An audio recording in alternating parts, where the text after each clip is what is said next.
Shalom, shalom, shalom, lakam, which is peace unto you all. Ha'ai rab tawab la'atam. Za'ach yakam yawam manarachagadol Charlotte, which is good evening. This is your brother Yawan from the GMS camp in Charlotte. Nachamatam kaya. Hamalakwath hashamayim kwara. Repent ye, for the kingdom of heaven is at hand. Call laim la la abanawa Yahweh bahasham Yahweh shai bahasham rocha hakodash. Wamashana la zakonim na wamalakam sharochagadol, which is all praises to our Father Yahweh, which means he exists, Bahasham, in the name Yahweh Shai delivers, and double honors to the elders and apostles of Great Millstone. Thahalyam, this is Psalms chapter 2, and we'll get verse 1. And it says, why do the heathen rage and the people imagine a vain thing? All right, and that ultimately entails of the NWO, which essentially is, Esau Edom's plans, all right, to, revamp the society that he has rulership over. All right, and bring in his MOTB and come in with that new system that he wants to pretty much bring in. All right, which is going to be a world of AI. All right, merging man with machine. All right, which this is essentially going into again the fourth industrial revolution. Because they had the third industrial revolution to where they switched over to using like cards, from cash and stuff like that. But now it's more so being digital, all right, i.e., scanning things, all right, and the charagma is going to be the end all be all for this man, you see, but that's ultimately a vain thing because it's going to come to no avail, all right, pursuant to Psalms, let's get that first, pursuant to Psalms 21 and verse 11, and it says, for they intended evil against thee, they imagine a mischievous device which they are not able to perform. Ultimately, that enterprise is going to come to no avail. He's not going to be able to, reach the point which he would like to be at. His end goal is to have everyone charagma'd up, you see, but that's not going to be the case. He isn't going to get to the elect. All right. So this is Psalms 49 and verse 11. It says, their inward thought that their house shall continue.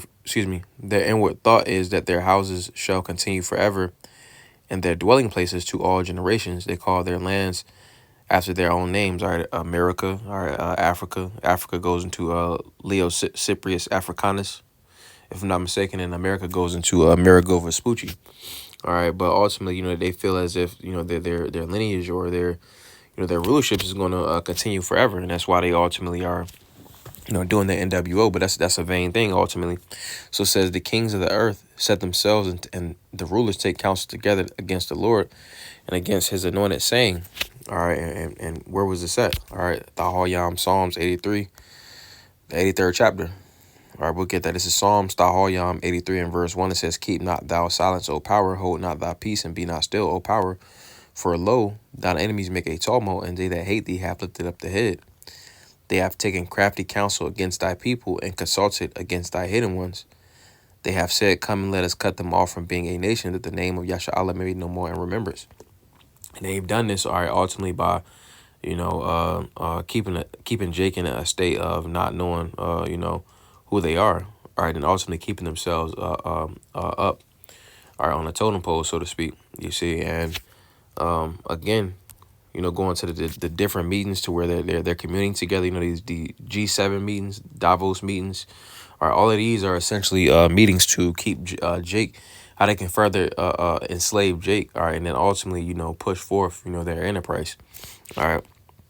But it says, let us break their bands asunder and cast away their cords from us. It says, he that sitteth in the heavens shall laugh, the Lord shall have them in derision. And ultimately, why is the Lord having them in derision and laughing? All right, let's get this. Thahalyam, this is Psalm 75 and verse 7. It says, but the Most High is the judge. He putteth down one and setteth up another, So the Lord is laughing, at the plans of, these heathen, all right, which is spearheaded by Esau Edom, all right, going into Amalek, all right. But the Lord is laughing, you see, because he's the one that ultimately determines who's going to rule, and we have next. The kingdom is next. All right. Nobody else is going to rule after this. All right. But it says, then shall he speak unto them in his wrath and vex them in his sore displeasure. All right. And how is the Lord going to speak? All right. In his wrath. Let's get this. This is 2nd Ezra chapter 13 and verse 4. it says, and whensoever, verse 3, we'll start from verse 1. It says, and it came to pass after 7 days I dreamed a dream by night, and lo, there arose a wind from the sea, that it moved all the waves thereof. And I beheld, and lo, that man waxed strong with the thousands of heaven. And when he turned his countenance to look, all things trembled that were seen under him, or ultimately going to Yahweh Shai, because the Most High Yahweh is dispatching his son Yahweh Shai, all right, to return, all right, and destroy the heathen hegemonies. And it says, and whensoever the voice went out of his mouth, all they burned that heard his voice, like as the earth faileth when it faileth the fire. Shalak.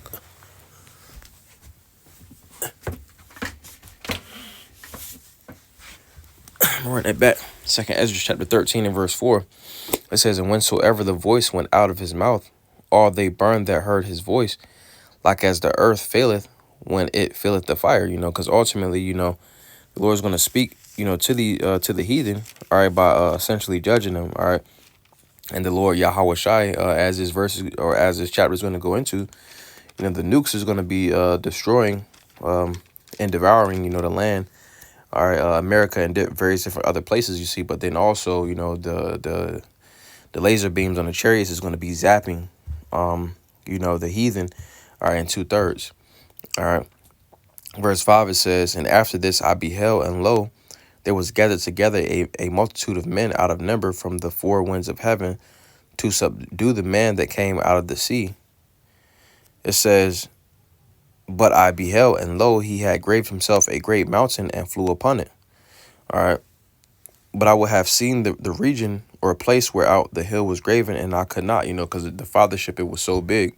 All right. But pretty much the point that I wanted to get was, going back to Psalms, the 2nd chapter, and the 5th verse, it says, then shall he speak unto them in his wrath, and vex them in his sore displeasure. The Lord Yahweh is dispatching his son Yahweh Shai, ultimately, to judge the heathen hegemonies. All right, to reiterate. All right, that's how the Lord is speaking in his sore displeasure. All right, ultimately, starting in verse 4, it says, and whensoever the voice went out of his mouth, all they burned that heard his voice, like as the earth faileth when it faileth the fire. All right. So continuing on, going back to Psalms chapter 2, and it says, verse 6, it says, yeah, I have set my king upon my holy hill of Zion. All right, and that king is Yahweh Shai HaMashiach. All right, this is Isaiah chapter 9 and verse 6. And it says, for unto us a child is born, unto us a son is given, and the government shall be upon his shoulder, and his name shall be called Wonderful Counselor, the Mighty Power, the Everlasting Father, the Prince of Peace.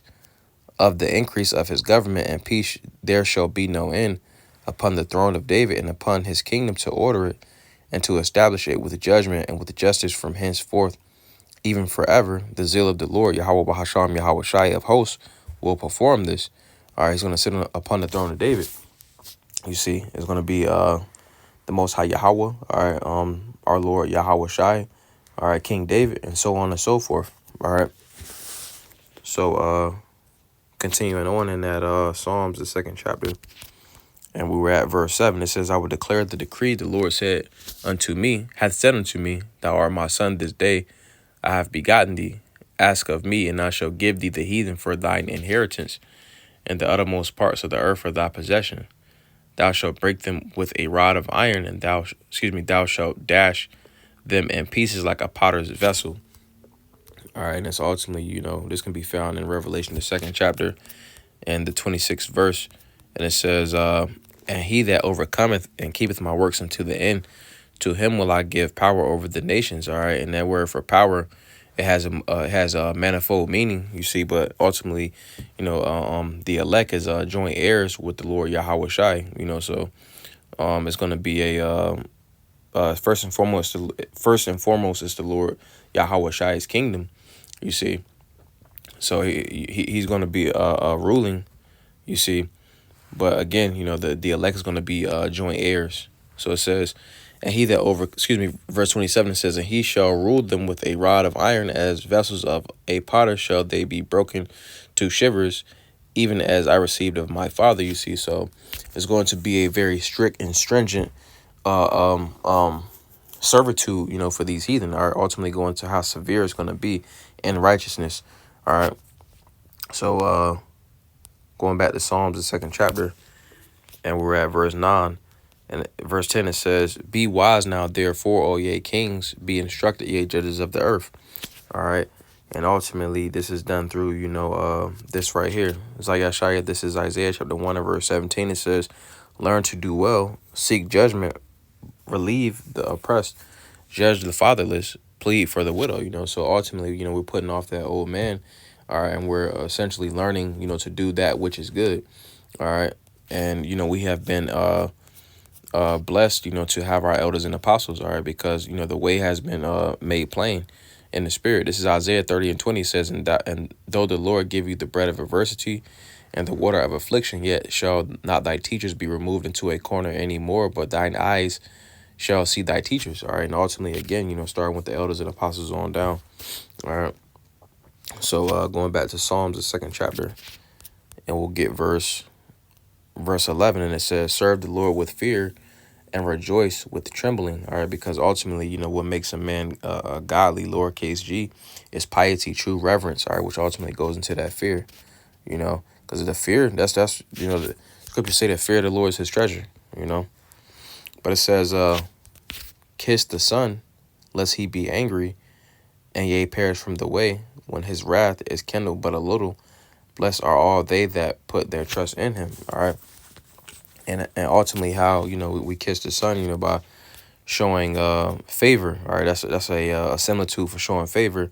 All right. This is John chapter 21 and verse 16. It says, "He said to him again the second time, Simon, son of Jonas, lovest thou me? He saith unto him, Yea, Lord, thou knowest that I love thee.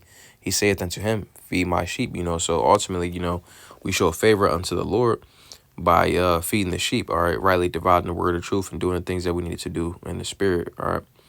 So yeah, I just wanted to go into that. Adonai Tazaza by Naya Lord's word. That was a beautiful edification through the spirit. Well, Adonai Tazah, Atam Yashlay La Tawab, Lord's will. You have a good night. Watch Shalom Lakam, which is peace unto you all. Shalom, shalom.